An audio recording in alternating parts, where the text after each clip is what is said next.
You fucking with me like all the time.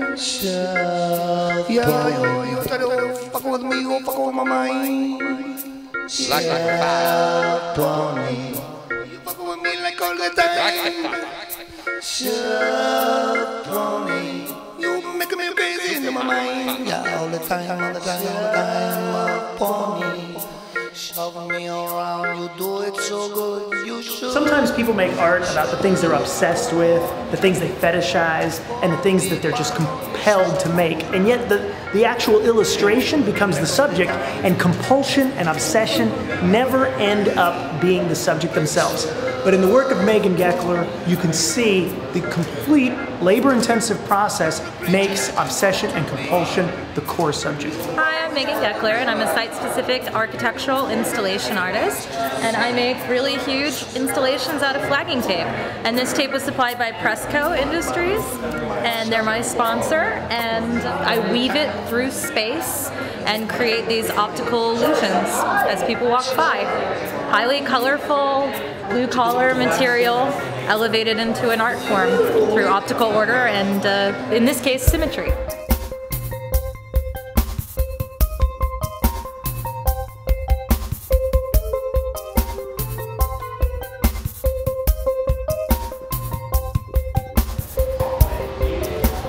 Kids are fascinated with their poop.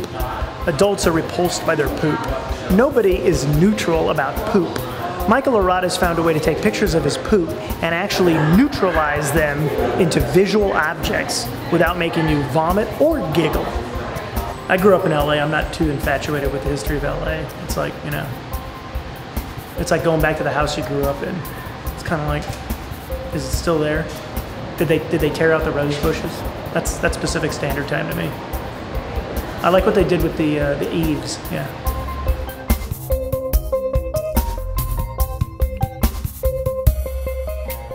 Weeping willow trees swing in the summertime. Lisa Elgato takes one piece of paper, creates a masterpiece by drawing, painting, and then cutting and burning. This piece of paper has been fired, sliced, gouged. Well, when I started this piece, I was thinking about wedding issues, and I made a bunch of work that had some kind of relationship to marriages and weddings. This is called And Eat It Too, and it's sort of a wedding cake. I always kind of wondered why you couldn't have your cake and eat it too, so that's where the title comes from.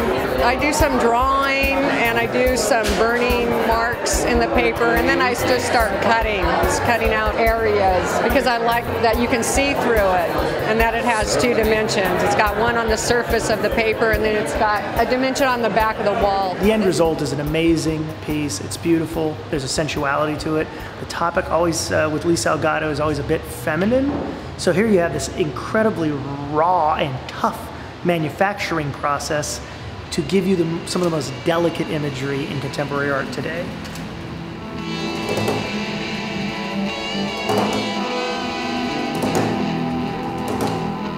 The two qualifications to be in the show is to be a Southern California artist who's making interesting work, which there's a lot of people, but the critical thing was we wanted artists that were not in galleries, were not represented by galleries. The initial impulse is, hey, he's with the gallery, he's happening, but the galleries can only select so many people.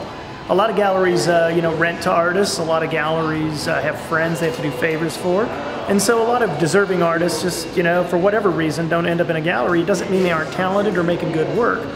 And so we had to put those people together across from the big art fair, the art platform fairs across the street. Those are all galleries showing their artists. So it was only logical to have a show of LA artists making art now who don't have a gallery to take them to an art fair.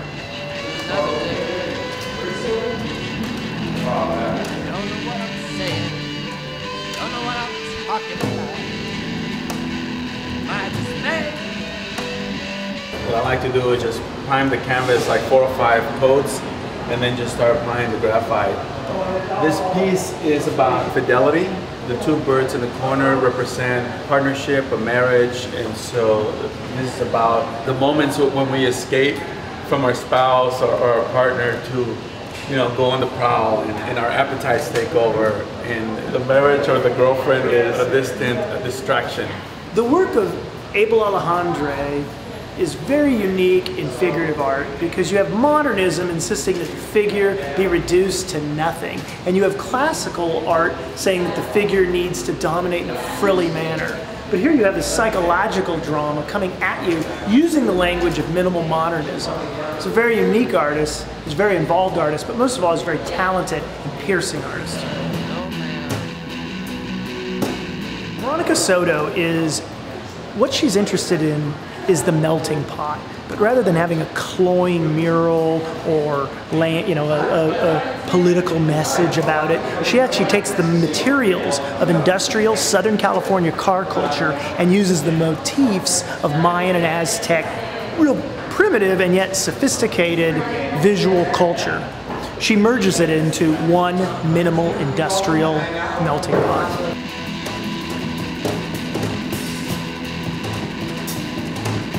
Christy Lapierre's specialty with sculpture is to combine complete chaos with intense structure. So what you end up with is this, it would be impossible to make this without a plan, and yet it only captures the moment of chaos with a house that was never finished. So you have the never actual completing with the impossible to not complete. Vito LaRusso is fascinated with surface. Usually that means being superficial. Oh, the surface, it's all on the surface. LA is a surface town. But with Vito, it's about, can that surface be more intense than any deep emotional reality? Can it blast out towards you? How do you make a portrait of a writer? When you make a portrait of a writer, shouldn't his words and the structure of his prose take precedence over some visual reproduction of his face? His face wasn't his art, his words were his art. How to replicate that in portrait form is much more important.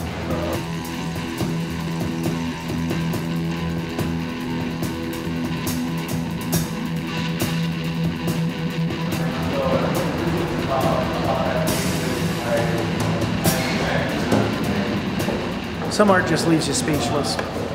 Mark Brandrix does.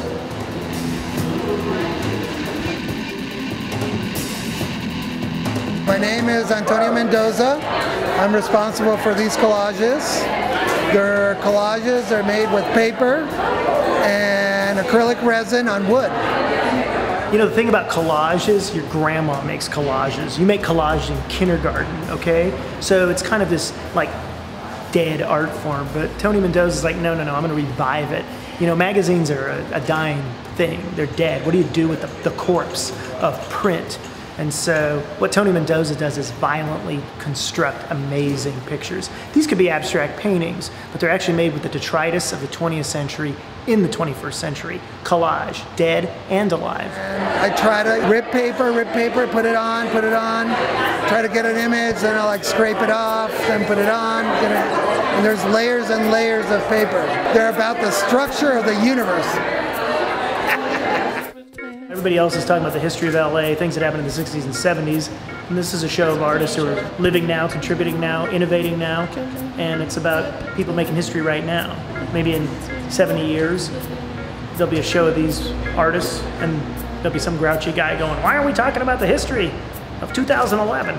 Who cares? You know what I mean?